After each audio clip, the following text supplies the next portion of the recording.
Great Backyard Treasure Hunt. Chapter 1. The Mysterious Map.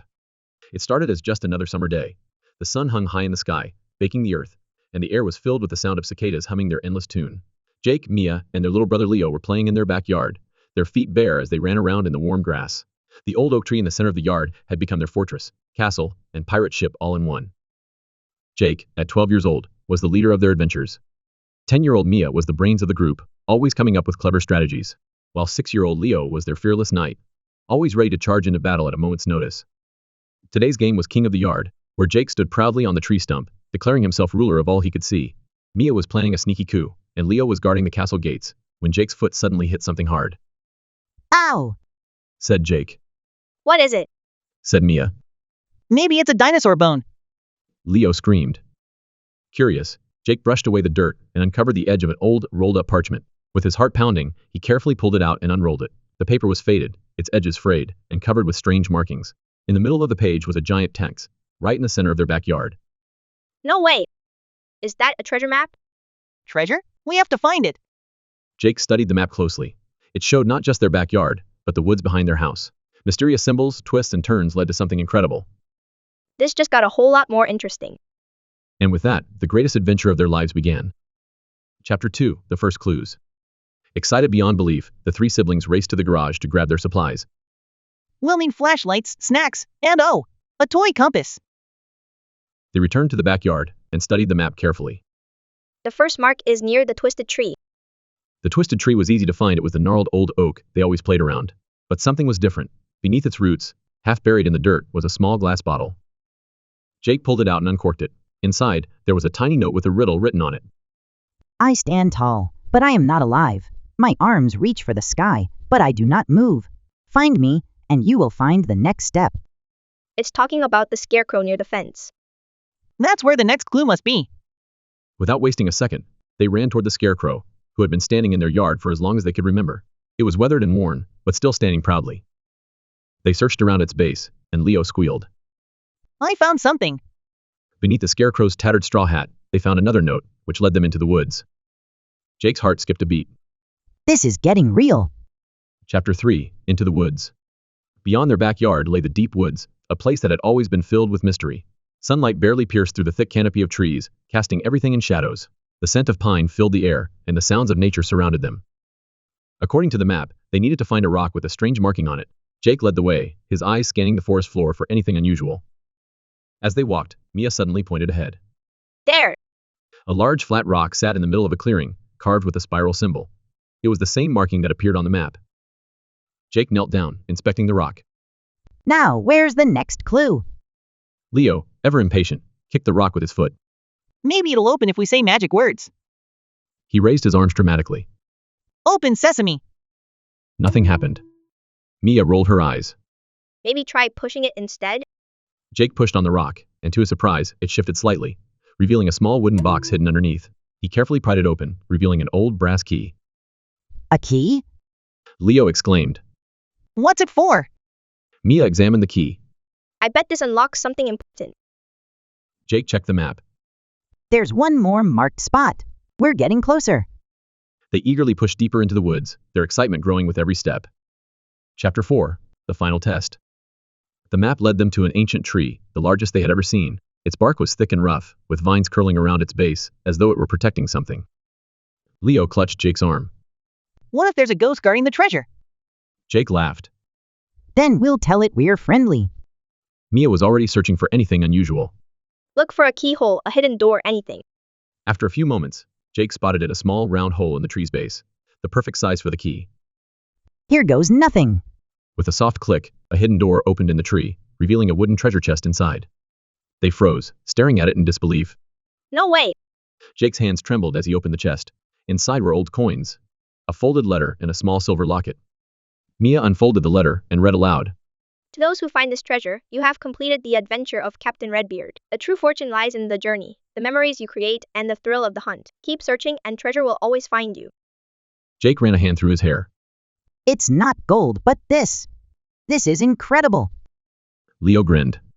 Best treasure ever. Mia smiled. I guess some secrets are better than gold. Chapter 5. A treasure worth more than gold. As they carried the chest back home, The sky was beginning to turn shades of orange and pink as the sun set. The air was cooler now, and they were filled with a sense of accomplishment. They sat on their porch, examining their discovery. The coins were old, the letter was filled with mystery, and the locket was engraved with the initials RB, Captain Redbeard's signature. Jake grinned. So, what now? Mia smirked. We plan our next treasure hunt. Leo clapped his hands. Can I be the pirate this time?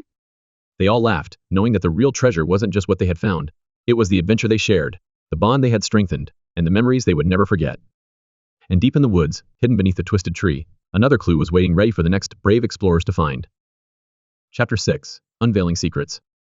The next morning, the treasure chest still sat on the kitchen table. Leo was already asking about their next adventure, his excitement contagious. Jake and Mia were busy poring over the map once more, trying to figure out its origins. This map, it can't just be some old thing. I think it's part of a bigger story. Mia nodded, pointing to the intricate details on the map. Look at this, it's not just random, there's a pattern. Leo, ever the optimist, grinned. Maybe it leads to more treasure. Jake's face lit up. Exactly. We need to follow it to the end. Mia thought for a moment. There's a part of the map we haven't explored yet, the creek. It looks like there are stairs leading down, like an old hidden path. Jake's eyes widened. That sounds even cooler than treasure. They gathered their supplies again, flashlights, snacks, and the mysterious key. They were about to embark on another journey, and this time, they would follow the clues to the very end. With their backpacks slung over their shoulders, the siblings headed out, eager to continue the adventure. Chapter 7. The Hidden Path. They reached the creek by midday. The sound of running water filled the air as they searched for the stairs. It didn't take long for Mia to spot a large stone, partially hidden by overgrown vines. This is it. She said, pulling aside the thick greenery. Sure enough, there was an old stone staircase, covered with moss, leading down to an overgrown pathway that seemed to disappear into the distance. The air felt cooler here, and the sunlight barely reached the ground. This is just like something out of an adventure book. Jake said, his voice filled with awe. Leo was already halfway down the stairs, grinning. Let's go. Mia looked at Jake. Think this is safe? Jake shrugged. Only one way to find out. Together, they followed Leo down the staircase, stepping carefully on the weathered stones. Chapter 8. The Underground Tunnel. The path led them into a dark tunnel that seemed to stretch on forever. Jake pulled out the flashlight, its beam cutting through the darkness. The walls of the tunnel were covered in old carvings and symbols, some of which were eerily familiar from the map. Leo's voice echoed through the tunnel. What if there's something scary in here? Mia smiled. We're explorers, remember? The tunnel twisted and turned, but the air was still cool and fresh. Finally, they reached a dead end, where a massive stone door stood before them. It was marked with the same spiral symbol they had seen earlier on the map. Jake stepped forward, holding up the brass key.